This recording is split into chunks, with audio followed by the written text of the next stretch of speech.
everybody, I'm Allie and welcome to the Power Poppy blog for Inspire Me Monday.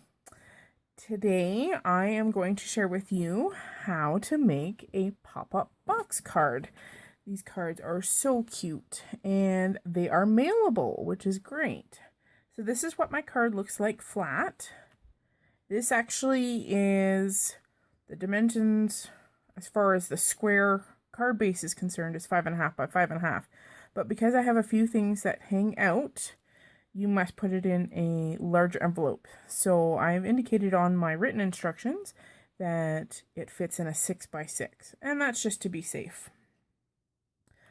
So for our card today, when you push it open, this is what your card will look like.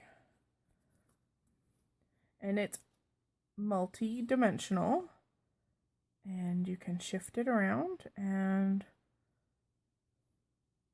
I will have all of the pattern papers and the stamps that I use to make this particular card and a better picture showing you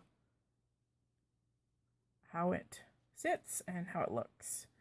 It's hard to kind of show you on camera in a flat manner. So let's go ahead and make our own. So feel free to download this card tutorial. It has all of your card base and braces information and also the dimensions for all of your decorative panels according to the size of card that I have. Okay, so you're going to start with your 5.5 by 12 paper. You're going to bring your paper into your scoreboard. And you're going to score your card base at 3.5,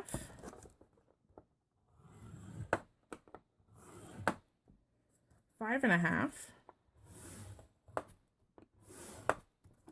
9, and 11. Then you're going to rotate this, and you're going to rotate it to the long side, and you're going to score it the length at 3.5, or sorry, 3. Score it at 3. Okay, so I'm going to bring in my example here, and it just shows you where all the score lines are, which are dotted, and we're going to actually cut down some of our score lines, which are indicated by the solid lines. Okay, this is all written down in the tutorial, so don't hesitate to print that out. So now I'm just going to take my card base to the trimmer and I'm going to cut down to my 3-inch line for all of those, and I'll come right back. Alright, now you have cut all of those lines down to the 3-inch line, which gives you these little flappies. And you're going to take your scissors and you're going to, below the 3-inch score line, so here's your 3-inch right here, you're just going to cut at an angle and cut that little piece out. So see here, you're going to cut away. So cut on an angle just below your score line, and that gets thrown away. Alright, there is our card base. So now that I have cut down all of those areas and we've cut our little tabby part off, I have taken my corner rounder and just rounded all of the flappies, and of course this is optional, you don't have to do this. I just thought it looks kind of pretty. So next we're going to bring in our panel A, which is listed, dimensions are all listed on the sheet of paper, and I'm going to place it on the inside because this is the panel that will show on the inside of my card once you open it. So for instance, it's the plaid on the back there. Okay. All right, there's our first panel, and then we're going to go on to panel B.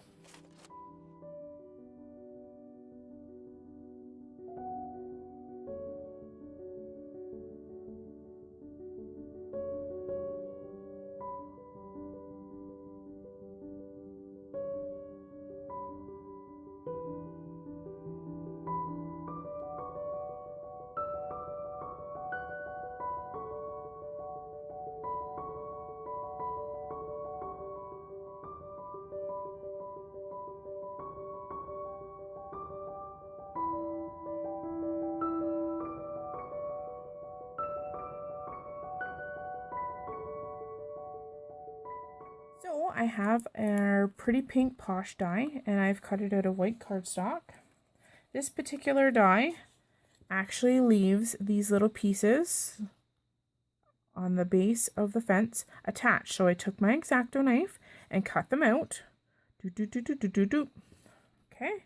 Now my card is 3.5 inches wide, like such. So my fence, I measured 3 from the very end picket there.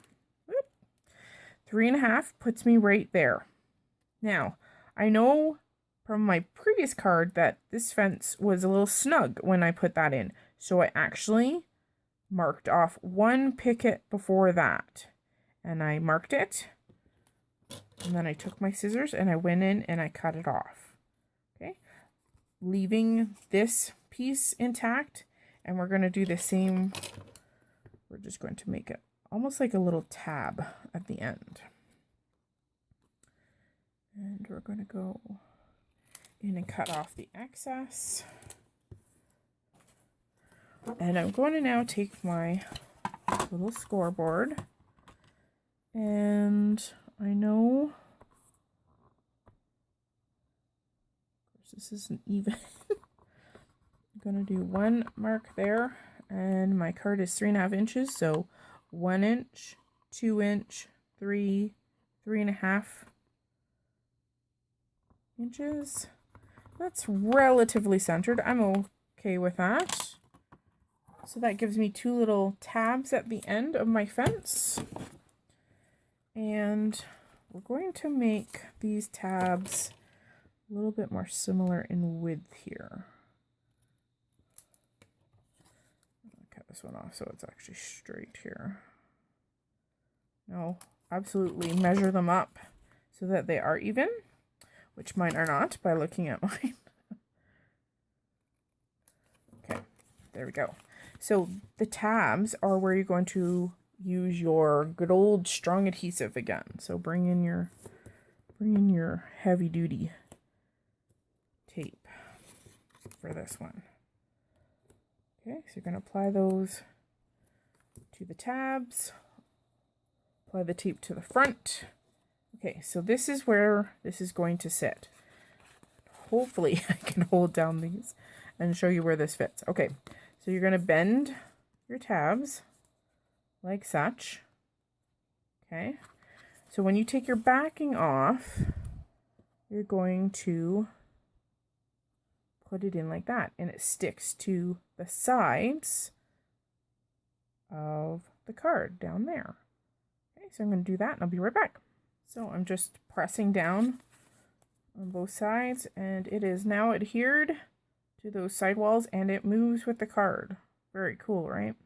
Okay, so we're also going to need another support in front of our fence. Now, using your instructions again, this is a 1 inch by 5.5 inch piece of cardstock.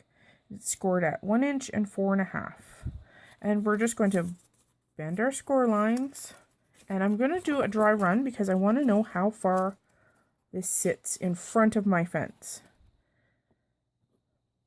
See, these tabs are 1 inch. And I think I want my tabs a little bit shorter. So I'm actually going to trim them off. And this, of course, is however you want to, where you want to put this. I want mine a little bit back farther. So I'm going to trim off some on my tabs so that it then sits back a little bit further. So I'm going to do that and I'll be right back. So I cut off 1/2 inch off either end. So I still have my score lines there. I've put my score pal tape on the tabby ends and we're going to insert that in front of the fence now. Being careful not to stick it to something I don't want it stuck to. This is the tricky part, is getting it in there, getting it lined up and stuck without being stuck to something else. I'm using the front of that fence piece as my guide. Because those tabs are even on both sides, it makes for a great way to make sure that it's even on both sides. there we go. All right, let's attach all of our goodies. When your card is in the envelope, with a 6x6, you have a little bit of extra room to fit embellishments that actually hang off things. So we're going to do that. I created this piece because we're going to put on a greeting stamped across there. And we're going to put it up fairly high. I just have to figure out where I want this. Can't stick out too much. I think we're going to end up having to do it like such. I think that gives me enough room. And I'm actually going to adhere this down with some foam tape so it pops off my background. So I'm going to add some foam tape to that and add that to my background. And I'm actually going to pull it off to this side. When your card is closed, like this just kind of protects anything that hangs off. So if I wanted it to hang off the other side, like I originally had it, like this, then when I fold my card into my envelope, I would fold it like that, because my extra hanging stuff would be on the inside. Okay, I'll be right back. I've attached my foam tape. And now we'll finagle this in so everything is pretty well tucked in without hanging out too much. And of course that's right on the back. Give it a good little press. There's the first start of our three-dimensional aspects here, and then we've got two more. And now we're just going to play with positioning. I think I want this rose kind of moderately hanging out. You can always trim stuff off if it doesn't fit well. Like this leaf may be detrimental and just may not allow for my rose to sit where I want it. So it's okay, trim it off. That's what paper crafting is all about. Adaptation, right? And then I think I may actually put it on the front of this here. Like that. And then we'll put this one. I think we'll hang it off the front. Maybe something like that. Right, so I'm going to adhere them and I'll be right back. Alright, so I've attached everything. And I did end up trimming off the large leaf on that one side of that rose. And I actually just used it, I tucked it back there. So it has another home and didn't go to waste. Alright. So I'm going to finish it up with a little bit of more embellishing with some pattern paper pieces cut and some, we'll go with some die cuts and away we go. So I grabbed all my scrap pieces of pattern paper and voila, and some cardstock. Voila. Here is my final card with all of its embellishments. And because silly me, I forgot to put my sentiment on my card. I just tucked a little piece of vellum in there. And when it's all closed up, there's a little stamp from the azalea set. So, because we have such a beautiful card, don't really want to put it in a plain old white envelope. So, let's decorate one just for this card. Using my We Are Memory Keepers envelope punch board, I created a 6x6 envelope. And I took my envelope and I decorated the bottom corner. I decorated the top or the back flap, and I also decorated the inside. So let's actually put this together.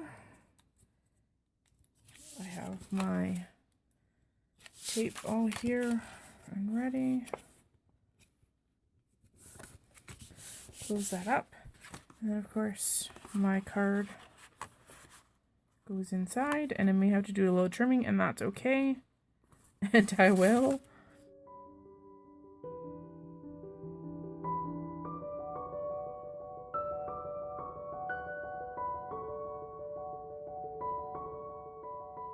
There we go. And so when you are ready to send it off, you are going to peel off your adhesive and address your envelope, and away you go. I also created an envelope to go with my tulip birthday card. So I stamped the tulip twice on the front, and I put matching pattern paper on the inside instead of stamping. And we'll just close that up and carefully insert our card. They're very three-dimensional cards, so just have to be patient. And voila, you have a matching card, an envelope set. Thanks for joining me today. I hope you enjoyed my tutorial, and I hope you give it a try. You can make some amazing and fabulous cards to give it to your friends and family. Thanks for joining me on Inspiring Monday, and I'll see you next time.